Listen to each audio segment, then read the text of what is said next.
if points are gained or points are lost, there will be much to discuss. For analysis regarding tonight's Winnipeg Jets game, here are Dave Manouk, Ezra Ginsburg, and your host, Drew Mandel. The Illegal Curve post-game show starts now.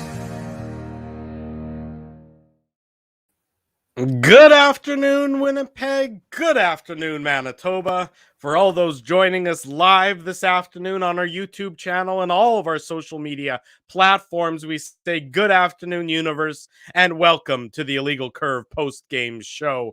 With Dave Manouk, I'm your host, Drew Mandel, here to talk about the Winnipeg Jets' 4-2 victory over the rival St. Louis Blues, getting new interim head coach Dave Lowry his first victory behind the bench. A much-needed win for the Jets. And Dave, this Winnipeg Jets team improves to 2 wins and 0 losses in games that get announced in the middle of an NHL shutdown, or games that are played in the middle of a shutdown being announced by the league, as the case may be. Going to be the first time and the last time we see them for the next little while. Hopefully it's only a week or so. But in any event, the Jets did get that much-needed victory today over the Blues. Dave M., you were high above the ice surface. You got to see it live and in person. Yep. You know, this Jets team looked better today than we've seen a lot from them in the last little bit. You know, this was a more there was more speed to the game, I thought. It was a more complete effort. And the better team won tonight, which is something you haven't necessarily been able to say when it came to the Jets being on the winning ledger for the last little bit. Yeah, I don't think there's any question. I think it was one of those games where, look, just with Dave Lowry's first game as head coach on Friday, or his interim head coach, where you said don't read too much into this. Like, I thought he had the opportunity to put his stamp on the team much more. Obviously, he lost, Evgeny Svechnikov, and he lost David Gustafsson. Those announcements came after we ended our show yesterday. So we know that David Gustafsson is day-to-day, and we know that Evgeny Svechnikov is longer than day-to-day. Not exactly very specific, but we know that it'll be longer than he'll be out, expected longer than David Gustafsson. Yeah. The next time the Jets play, you'll likely see Gustafsson back in the lineup. That seems reasonable. And who knows when the next time the Jets will play. Right now it's the 27th of December against the Minnesota Wild, but we know that they won't be playing on Tuesday and Wednesday.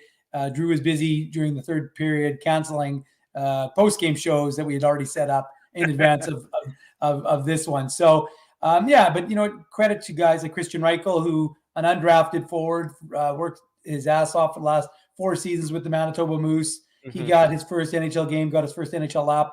That was pretty great to see. And CJ Cease, the 2014 fifth rounder for the Winnipeg Jets, he's only playing in his second game, his first time ever playing in Winnipeg. And I spoke about it before the game. I said, those kind of guys, they're not flashy like most of the guys the Jets would be calling up, but they bring a workman-like atmosphere to the team. And, the one thing I thought consistently, and they're, a lot of these guys don't want to make waves. They want to just they don't want to try and be too spectacular because they know they don't want to be embarrassed. So they give their effort, but they keep their shifts short, which I noticed again, throughout the course of today's game.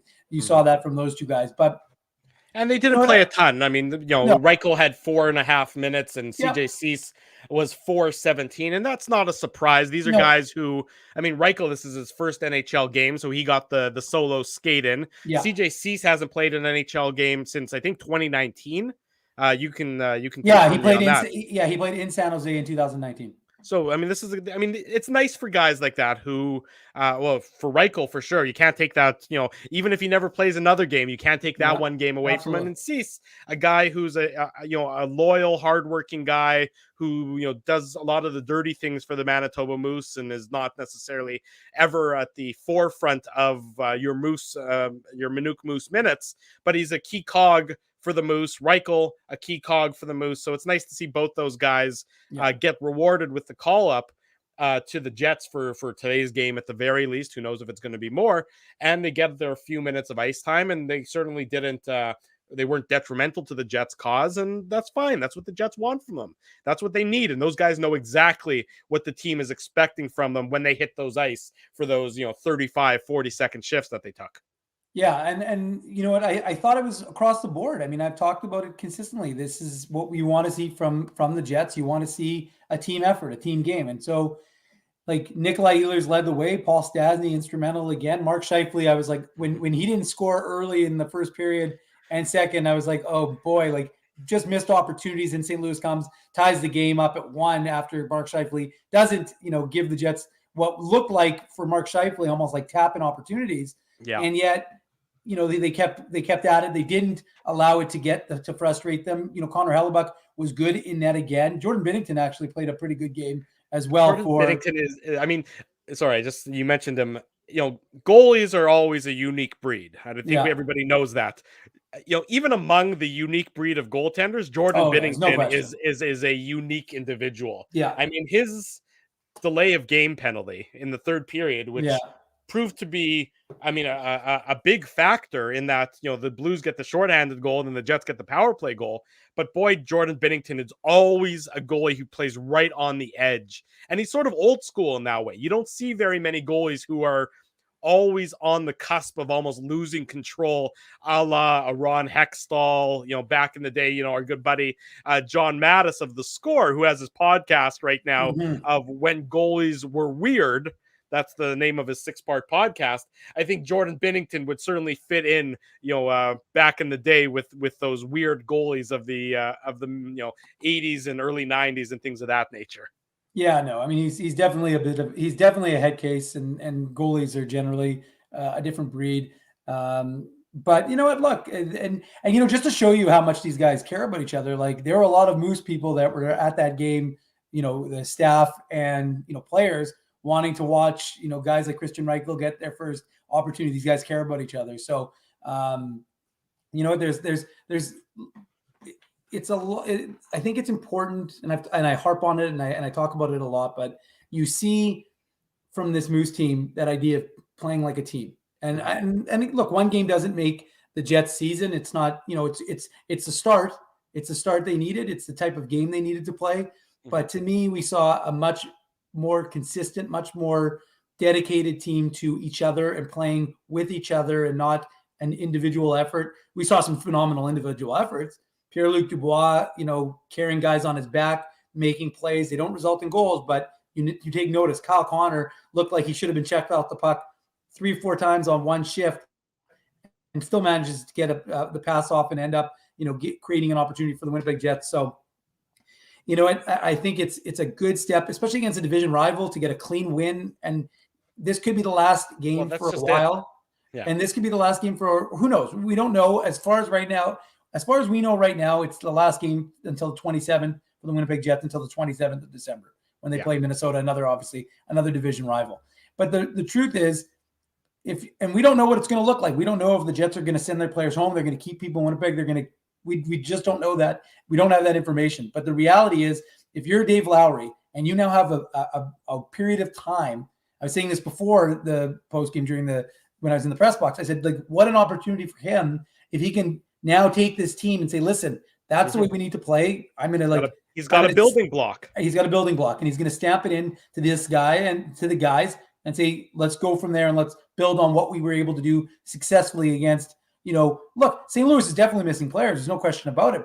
But at the same time, who in this league is it right now? Well, and not only that, but they keep winning, even with their call-ups. I mean, they've got some good quality players. And so as a result, that's one of those things, like and you have to play who's in front of you, right? So that's just it. I mean, we talked about this on yesterday's Legal Curve Hockey Show. I mean, how important this stretch of games, and we assumed there were still going to be games against Nashville and Dallas when we talked about it, but that this stretch of games between today and New Year's Eve against Calgary is really a make or break situation for the Jets. Now, the unknowns being, of course, we don't know when they're next going to get back on the ice, and hopefully it'll be the 27th. That would be great. I mean, I think a lot of people would be pleased if that's the case. Time will tell. We'll know more in the coming days, in the coming weeks. But for the Jets players, that's why today's game it's a necessary win. And for Dave Lowry as the head coach, he can pinpoint it. He said, guys, enjoy your time away. It's going to be unexpected. It's not what we thought. We thought we'd be traveling right now, but you now get this at least an 8-day break or so, and we have something we can build upon. Right. There's pause for a team that hasn't had anything go right, and that a lot of that being self-inflicted. And for a team that hasn't had anything in which that they could feel good about themselves, they can now feel good about their performance today. And that is something that is just, the vibes, the team there was such a malaise, to use a word that had been bandied about previously. And there was so much negativity surrounding them, justifiably, because they deserve to have the negativity. To be able to put forward today's performance that wasn't perfect, but it was good enough to win. And that's what they did. And they beat a team that's above them in the standings. And rather than being 10 points behind the St. Louis Blues right now, they're only 6 points behind the Blues. And they have a game in hand. So that does help this team. We talked about it yesterday. Like I said, this is the make or break time between now and New Year's. If they were to go out and continue to stink up the joint, the 2022 portion of the schedule was going to be nothing but lip service. Now they have something that they can at least feel good about themselves about. Absolutely. And like Christian Reichel right now is up at the podium. He's speaking about what this means for a guy who was an undrafted forward who just continues to work super hard just to realize his dream. And so that's kind of it has to be a cool moment for, his dad, who obviously played a lot of games in the NHL, but he's watching his son sit at a podium beside Mark Scheifele. And, look, that to me is incentivizing, right? And it's sometimes, I think, a mistake that this coaching staff has made over the years with various guys, where they had the opportunity to dangle the carrot of an NHL game and they chose not to use it. Probably Brendan Kitchen is the one that comes best to mind. He was one of the best players defenseman, of course, for the Manitoba Moose. And he had an opportunity on that California road trip, I think in 2014 or 2015, one of those years. And going deep into the recesses. And but the truth was the Jets were out of it. They didn't need to use him. I think they used Mark Stewart instead of him. And so, and I'm sure that stung with him, because he never played another game in the NHL. He never played a game in the NHL, played a lot more in the AHL. And so something like this can go a long way for a CJ Cease and for a Christian Reichel. So there's a lot of pride these guys take. Like I said, CJ Cease, Drew, you mentioned it, 2 years removed from playing his last game, his first time ever playing, in front of a home crowd. So a really good opportunity. And that's what these guys all work for. And these guys, like I said, they play like a team, but they all want the success. They're not going to sit there and cry and lament their situation. But when this opportunity presents itself, and you're right, I mean, look, they only played 4 minutes. It's not as if they played, a 16-minute game. But I like I said, I think this dangles that carrot in front of them and says, continue to work hard, continue to try and do what you can do. And who knows, where things are going to turn, right? Christian Reichel, like I said, undrafted free agent, gets himself a 2-year deal with the NHL deal with the Jets because of the work he put in, with the Manitoba Moose. And now he's got his first NHL game. So we'll see what happens. Unfortunately for him, he can't continue it quick. That's kind of the downside of what's going to happen, because of course, he's not going to have that. Sure, he'd like to play game 2 tomorrow. That's right. So, anyways, it's unfortunate for in that regard for him, but I think overall, from a team perspective, it's going to be very good for these guys to have that opportunity to, like I said, feel good about what they did in tonight's game, like you said, Drew, or today's game. Not a perfect game by any stretch of the imagination. Things that they're going to have to work on. Obviously, giving up a shorthanded goal is not an ideal situation, but you were able to bounce back, right? You didn't even look, you didn't sag. I mean, that could have been a sag moment. And then you sit back and you get, complacent and you just try and protect the lead. Instead, what did you do? You scored almost 20 seconds after? Well, that's the hard part. I mean, that's the most impressive part. And let's get into the goals in today's game. Before we do that, we'll say good afternoon to everybody. Thanks so much for joining us. Almost good evening. Almost good evening. Another 8 minutes, and then I can say good evening. For me, 5 o'clock is the line of demarcation. But for now, good afternoon. Thanks to everybody for joining us on the Illegal Curve post-game show. That is Dave Minuk. I am Drew Mindell. Ezra Ginsburg away from the show today, as you may have garnered by his absence. And no, there's no truth to the rumor that he is still being crushed by a piano, although that would be kind of ironic and kind of humorous, despite the tragedy, of course, that would be. In any event, thanks so much for joining us. Smash the like button. Subscribe to our YouTube channel if you haven't already done that. That's what we ask of you. Also, try and keep the conversation in the chat room nice and friendly. There's enough places for people to scream and yell about everything else that's going on in the world. Don't do that here. Be friendly, talk hockey, disagree about hockey all you want. Do it respectfully, and I won't have to use the block button and won't have to treat people like they're toddlers. Because I have some kids and I can treat them like toddlers. I don't need to treat other people like toddlers. If you haven't already done so, subscribe to our podcast as well. That way you get alerted each and every time we go live here with the Illegal Curve hockey show and the Illegal Curve post-game show. Jets opened the scoring, Dave M, at the 4:40 mark of the second period after a scoreless first period. Nikolai Ehlers gets his 12th of the year assist to Mark Scheifele, and Paul Stastny gets his assist, which is assist number 500 in his NHL career. And the Jets finally get off to the start that they were looking for in getting that opening goal, which has been a struggle for this team for so long. Yeah, there's no question about it. Nikolai Ehlers was buzzing all game long. I mean, he really looked dangerous, and every time, especially on the power play, there were a couple of instances. Andrew Kopp tried to bring the puck in. Logan Stanley tried to bring the puck in. I thought, guys, with the man advantage, just give it to Nikolai Ehlers. He can bring the puck in. He'll gain you the zone, and then you guys can set up and you can try and create something. But look, he looked like a man possessed. Especially, I'm assuming, we don't know why he left the game, but you kind of have to almost believe that the concussion spotters pulled him out in the first period. He got boarded pretty well there, right? It was square in the numbers. Oh yeah, no. Well, it actually caught him a little bit in the face a little bit. So he got pulled out of the game. He was back on the bench. It was funny because it's always weird when you're, especially with these jerseys. I find them when we're sitting in the press box and we're talking to our neighbors. I was talking to Carter Brook from Game On Magazine, who sits to my right, and I said to him, I think that's Ehlers. I'm pretty sure I've got pretty good eyes, but you're not 100% certain as to what's going on. And the Heritage jerseys, which they, for the record, feel like they've worn I was going to say they've worn them more than the traditional usual jerseys. Yeah, they have. I like these Heritage jerseys, but I got to tell you, if they actually they were going to make the switch properly, they'd make them to the white. The white are much better in my mind than I like the blue. The blue is sharp, but I think the white is the best one. Don't worry, when they need to make some money, they'll switch them to the white ones. Yeah, sure, exactly. But anywho, so Ehlers came back, and that could have been really bad for the Winnipeg Jets. And it's ironic because in the game they had Ehlers left in the first period, came back. Lowry left in the second period, came back, and then DeMello left in the third period and came back. And Scheifele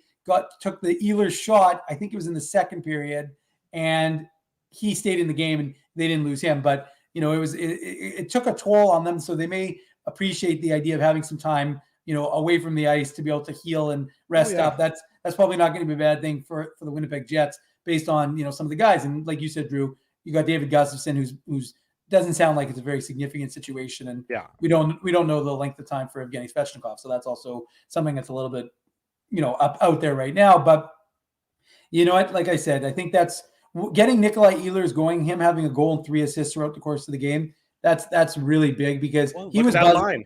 That's line. The Stastny, Ehlers Scheifele line was just terrific today. I mean, Scheifele gets the goal and the assist. You mentioned Ehlers with a goal and 3 assists, so that's clearly Nikolai Ehlers being a dominant player, and then Paul Stastny with 2 and 1. I mean, that's what you need from your best players. This was a game where we talked about so much the Jets' need of Mark Scheifele to step up. Yeah. Well, he was better tonight, and obviously his line mates in Ehlers and Stastny, they were terrific as well.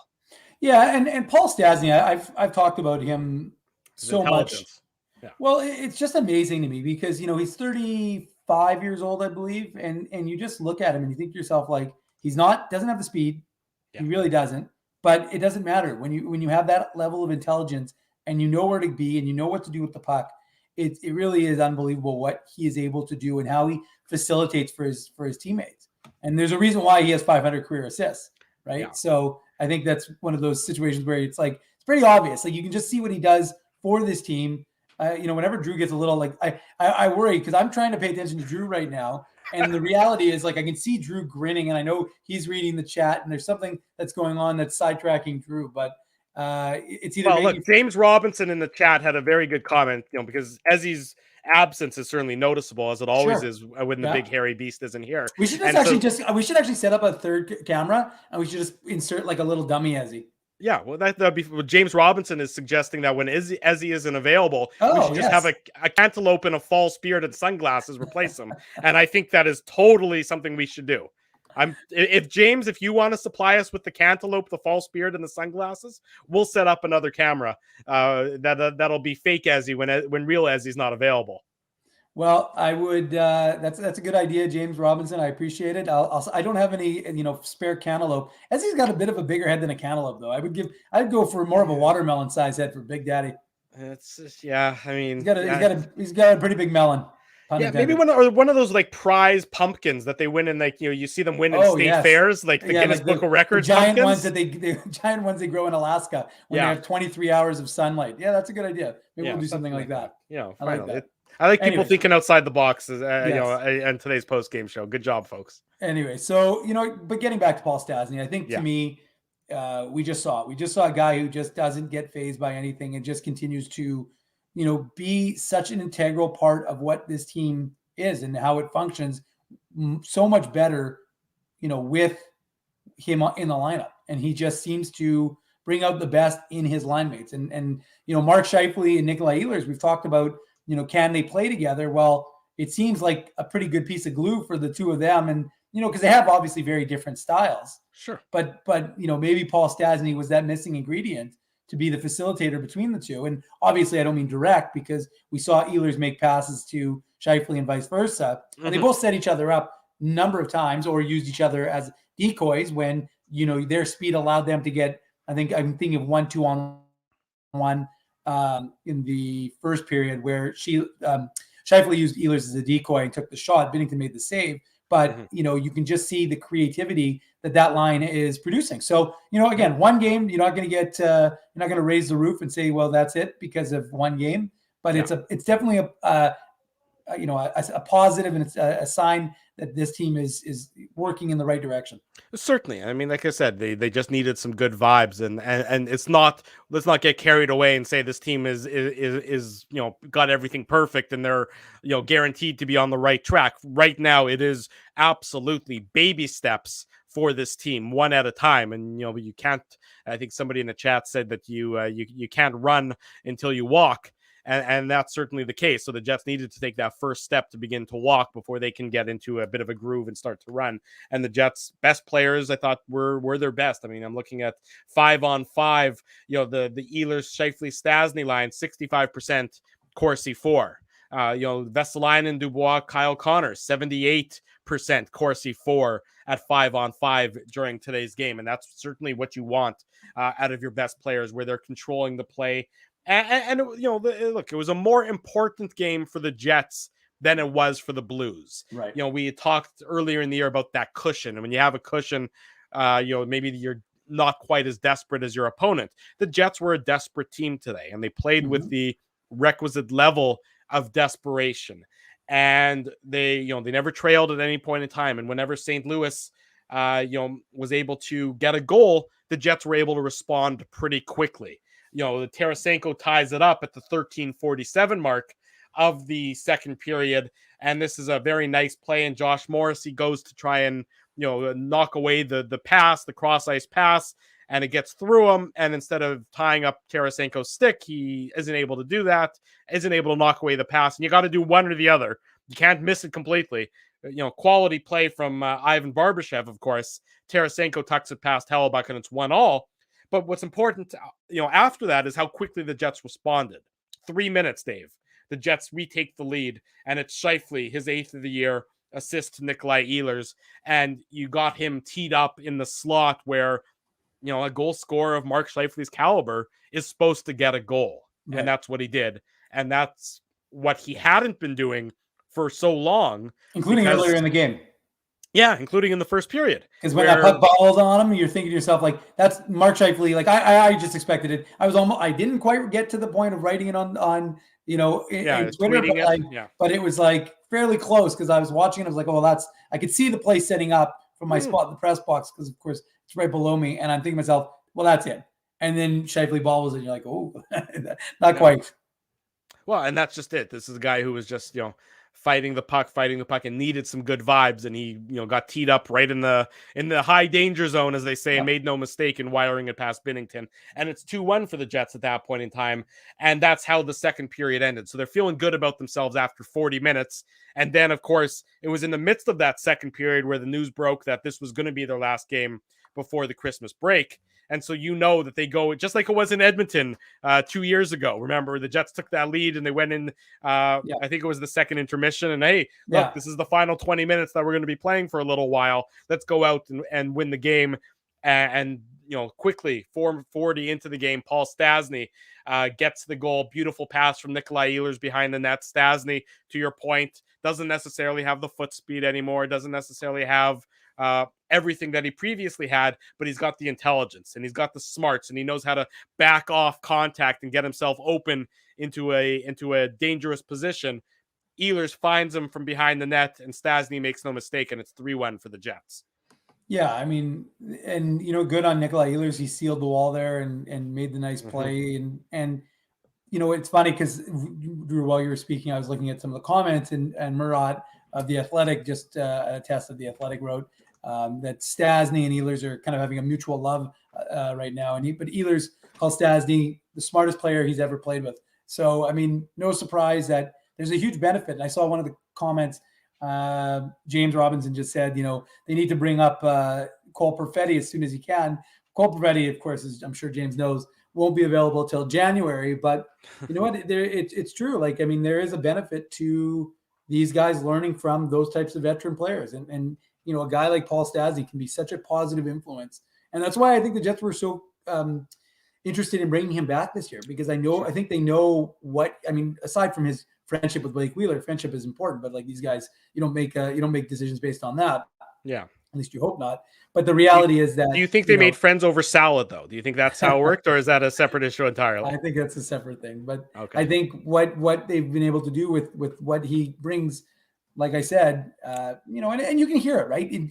Whether it's, needing him to say what's happening, what's up, and get, speak to the media and have that mic opportunity to really set things, like calm things down, and that sort of notion, or whether it's in the room or whether it's on the ice. Like I said, I'm not here for a Paul Stastny love affair, but I just think you just really can't understate, I don't think, what he's meant for this Jets team. As not to the same degree, obviously, as Pierre-Luc Dubois or Kyle Connor or ultimately Connor Hellebuck, but I think that he plays a very significant and impactful role, leading guys like Nikolai Ehlers, showing them, obviously Nikolai Ehlers doesn't need to learn how to play the game from a hockey perspective, but showing a lot of things that, off the ice and even whether or in game, that these guys it's rubbing off on these guys and they're learning. So like I said, you don't cheer one game.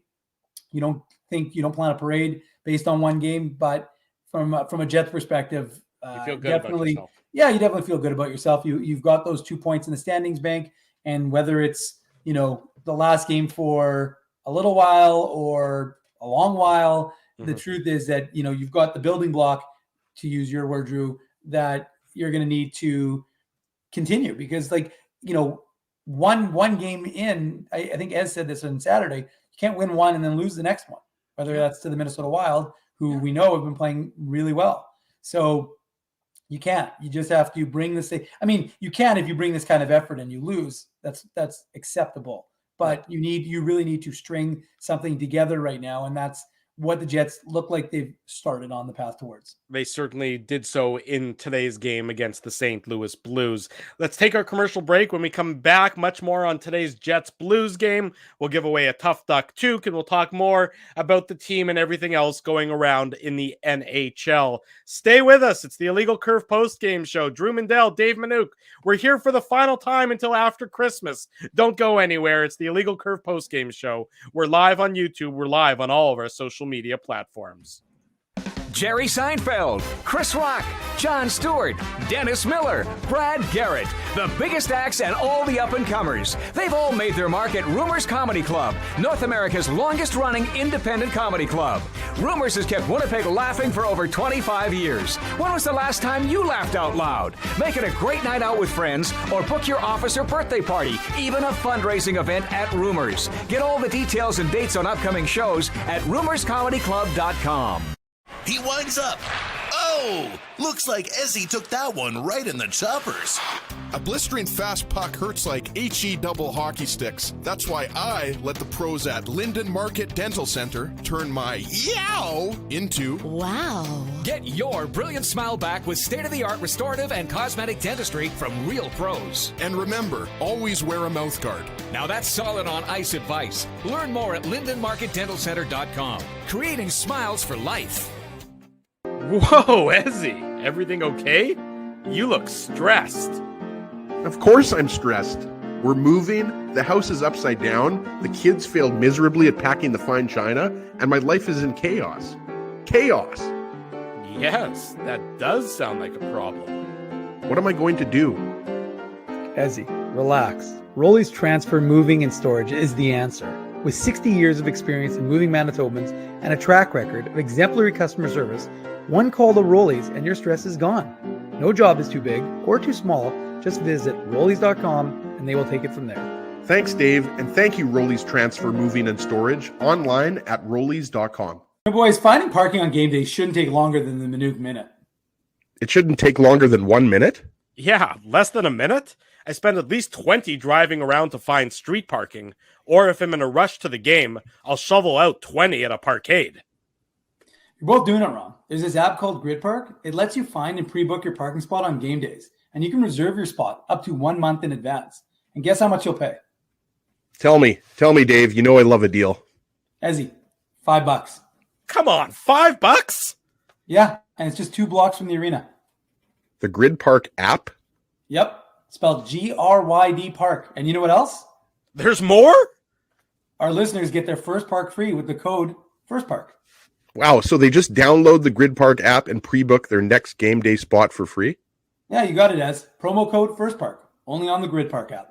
Hi, it's Drew from Illegal Curve here. Selling your home can be stressful, but it wasn't for me. Thanks to my friends at Zappia Group Realty, they made the process so easy. My home sold within 48 hours and with multiple offers. Zappia Group Realty took care of everything with their exquisite customer service and attention to detail. If you want to sell your home for more in less time, get started by talking to Frank and Mauro Zappia of Zappia Group Realty. Online at zappiagroup.com. Whether it's watching the game with friends, pizza night with the family, or date night for two, this holiday season, give the gift of special occasions. Get a free $10 promo card when you buy a $50 gift card from Boston Pizza. Because nobody regifts pizza. For 3 generations and over 80 years, Tough Duck has been making apparel that works and plays as hard as the people who wear it. From jackets to work boots and everything in between, Tough Duck's clothing can handle the harshest environments, even the Illegal Curve hockey show. Work to live, live to play. Visit toughduck.com. 5:11 in the evening now. You see what I did there, Dave M? It's the clock flipped from 4 to 5. And so I can now say good evening to everybody. Welcome back to the Illegal Curve post-game show with Dave Manouk. I am your host, Drew Mindell, talking about the Jets' victory, a 4-2 victory over the St. Louis Blues, a much-needed win for the hometown team. They improved to 14-11-5 on the season. The St. Louis Blues drop to 17-9-5. Here's an interesting tweet I just saw, courtesy of our good friend Jeremy Rutherford. Jeremy covers the St. Louis Blues for The Athletic and has done so for many years. Here's St. Louis Blues head coach on Jordan Binnington's delay of game penalty. Quote, Craig Berube said, "He can't take his helmet off. His strap was undone for a bit, but when they have momentum like that, Jordan Binnington, is not allowed to just take his helmet off." I can sort of hear the smirk in his voice because he knows that Jordan Binnington, to my point, is a little bit of a different guy. You can sort of hear it in his voice that he's sort of chuckling about it, I would imagine. Not that upset, because when you're 17-9-5 on the season, you're going to lose a game here or there, and it's probably not the end of the world and nothing to go apoplectic about, Mr. Dave. No, I mean, and it's fitting that that Dave Lowry picks up his first win against Craig Berube, who was his teammate with the Calgary Flames, and I'm sure those two engaged in a few brawls, a few line brawls when they played back in the day. But you know what? Like, he's not wrong. I mean, Jordan Binnington, the first time you're like, whatever, the second time. And the best part was he just smirked. Like, he knew that his goose was cooked on that one. So, yeah, I mean. Are you having some goose for dinner? No, I've never eaten goose. Neither have I, really, to be honest. But I wouldn't want to upset Austin Siragusa, aka Goose. Yeah, the goose is on the loose. The goose is loose if it's Austin Siragusa. Yeah, the goose wouldn't be on the loose if his goose was cooked. That's true. If you were cooking them up in the oven right now, you'd probably have a bit of a problem with that. Along the lines of Jordan Binnington, the Tough Duck hardest hitting comment goes to Loken. It's up on the screen back at 4:44 this afternoon. Loken said that Jordan Binnington is the diva of all divas, the Beyonce of NHL goaltending. I like the comment. Loken, congratulations. You've won a toque from our friends at Tough Duck. Send me an email, drew@illegalcurve.com, with your mailing address. You can also tweet me on Twitter at ICDrew, and we'll hook you up with that toque, courtesy of our friends at Tough Duck. It's the Tough Duck hardest hitting comment of the post-game show. We hand that out each and every time after each and every Winnipeg Jets game. Oh, wait, Drew, bad pick. Why is that? Oh, well, you know what? Somebody else gets the toque. Okay, first person to email me, drew@illegalcurve.com. No. You got. No, you're not. You don't get the default like that. I will take the reins and talk about the Manitoba Moose, and you can look about trying to figure this out because, Drew, you made a mess. You got to use the master list, which, for the record, it's the Manuk Moose. It's the Manuk Moose minute while I try and find someone else to win the hardest hitting comment. Although I will say I do appreciate the honesty when people. Usually it's Ezzy. You don't usually pick that, but yeah, I do appreciate when people are honest and say, because of course they could always give it to somebody else. They don't have to keep it for themselves. But the Manitoba Moose will. Oh, here it is. I took the easy ways out. Sean Hulme on our via our Facebook feed. Yes. It's not often that we get comments on the Facebook feed. Sure. Way more come in on YouTube. Sean, congratulations. You say the Jets should recall Cole Perfetti after the World Junior Hockey Championships. Just look at what Jarvis and Drury are doing for the Carolina Hurricanes. Maurice is gone now, which means it should be Perfetti time to your mind. So Sean, congratulations. That, because of Loken's generosity, is the hardest hitting comment courtesy of our friends at Tough Duck. So send me an email, drew@illegalcurve.com, or you can tweet at me at ICDrew. I'm not on Facebook, so don't send me anything on Facebook. That's not going to help you. And we'll hook you up with a He can also message the Illegal Curve Facebook. You could do the illegal if he wants. It doesn't matter. I'm just saying. It doesn't matter. We've given you enough options. Yeah, Dave, go. Manuk Moose minute. My kids are upstairs running amok. We got to wrap this thing up. We don't have to wrap anything up, Drew. This is our last post game show for some time. I mean, we got to give the people. We may have to do a pop up show. We don't generally do pop up shows, but you never know. Maybe I'll do a Moose pop up show. I'll get some of the Moose players, and we'll do a Moose pop up show. We'll see about that. Aren't you doing live play by play from the Moose holiday party?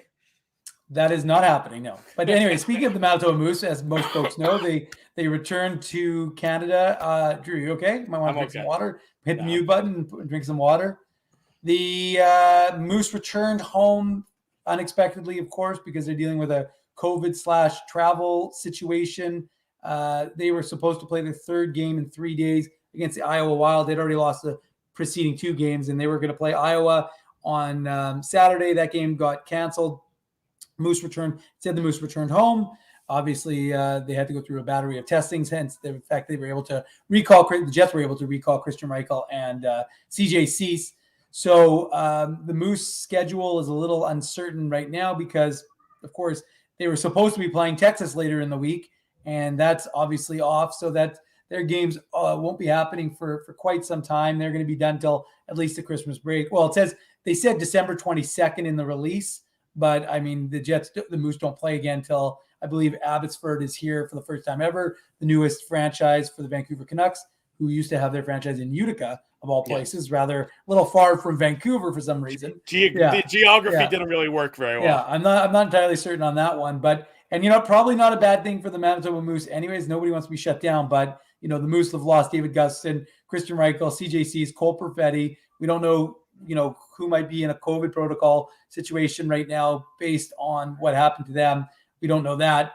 They did lose Greg Morales before. Mike Yesemont had a COVID protocol situation. So the Moose probably could use this break a little bit just to get some healthy bodies back in their lineup. They did make some recalls from Newfoundland, but still, you never want to see them playing with, kind of on with borrowed terms, really. So the Manitoba Moose will most likely be off. We don't really know, other than they're going to be off till the 22nd of December, and then, like I said, it's kind of a weird time of year, right? And Drew, you talked about the Jets when they went into the holiday break before, and it's interesting because the Moose final game before their season ultimately ended, unfortunately, in 2019-20, was a loss to the Iowa Wild. It was a 3-2 loss, not a 4-1 loss, but it was interesting that it was against that same Iowa, not the same Iowa team, but same team in name only, of course. Yeah. But just kind of an unusual coincidence, if you will. Now they'll have an opportunity, like the Jets, to kind of heal up, get some. Like I said, there's uncertainty with the schedule, unfortunately, so we don't really know what their like plan everything is. else. Like exactly. So not December 22nd of 22, Freaky Fresh of 2021. Yeah. So that's not a super big concern. But yeah. So like I said, we don't know. We're still fine. They're still they. I don't think they know. Quite frankly, I don't think the Jets know. I think a lot of this is being kind of done. Looking at the NHL, NHLPA, they came up with an agreement today to say, they're going to suspend game. They're going to suspend cross-border games until after Christmas. They're not pausing the season, which is interesting, I thought, because that's kind of where it seemed like it was going. We may have to pay attention to a little site called illegalcurve.com, which is where we're going to have all the Jets post-game from today. We've already got the post-game recap up on the site, but we'll have, the conversations with Christian Reichel and with Mark Scheifele, Nikolai Ehlers, Paul Stastny, and of course, interim head coach Dave Lowry. Those will all be in the recap, and you'll be able to find those on illegalcurve.com. But yeah, so you able to do a Moose Minute and get the plug-in for the website. That is a skillful man right there. Yes, and then Trevor Red Ranger 15 says, "Thanks, Steve, for the update on the IC gear. Totally understand. Can't wait for my IC toque." They didn't say IC toque. Merry Christmas, boys. Merry Christmas to Trevor and everybody, obviously, in the chat. The IC gear, we were praying it was going to be done. It was supposed to be done for a while. We can't. There's only so much IC can control.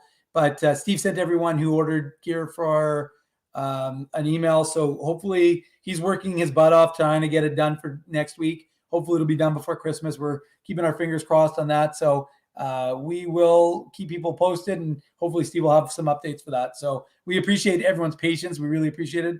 Obviously outside our control. But as I said to Steve the other day, I think I said it to Steve or someone else, I said, I'm also waiting for my IC gear. Because Drew's got IC gear coming. Yeah. I've got new IC gear coming. So we're all excited for it, and we're hoping that we'll be on the receiving end of that sooner rather than later. Well, maybe it'll be, and if it's not here in the next week, it'll be a Ukrainian Christmas gift. How about that? That's true. Instead? That is true.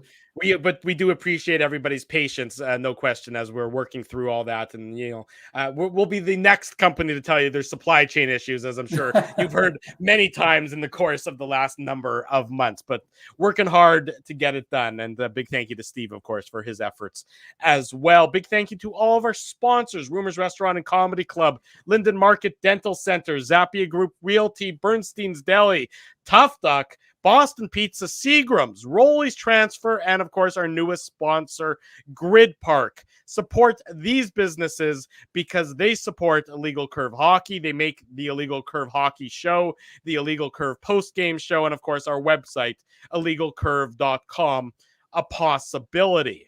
So we do appreciate that. If you know of a business that should become a sponsor of our show, if you have a business and want to become a sponsor of the show, get in touch with us. Dave at illegalcurve.com, Drew at illegalcurve.com. Either way, smash the like button. Guys, Phyllis isn't happy.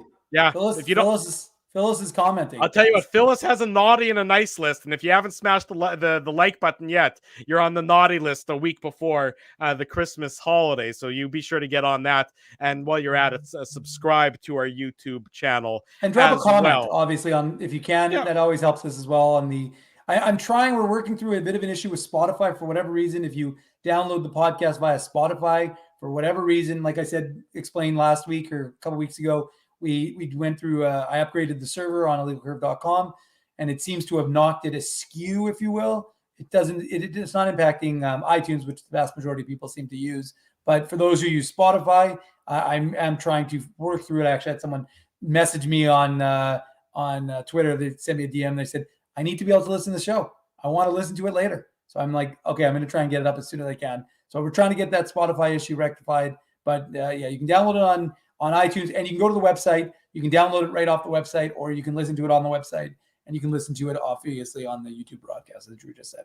Exactly right, Dave M.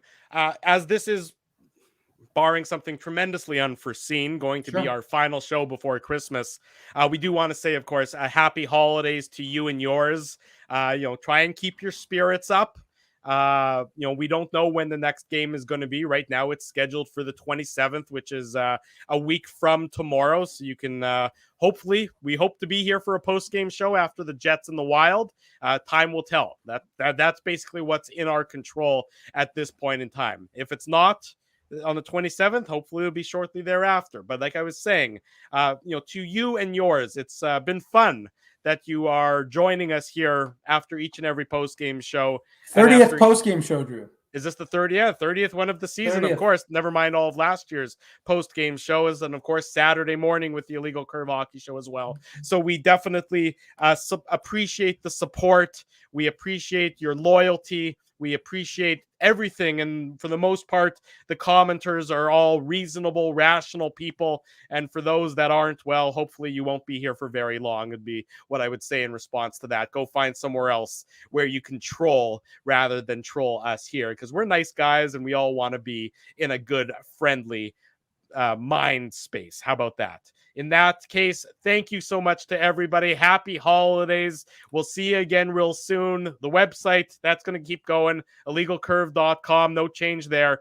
Our Twitter feed at Illegal Curve. All those will be updated rapidly with any and all of the Winnipeg Jets news. For Ezra Ginsburg, who of course is not here, for Dave Manouk, whose head is always on fire, and for yours truly, Drew Mindell, we thank you for joining us. This has been the Illegal Curve post-game show.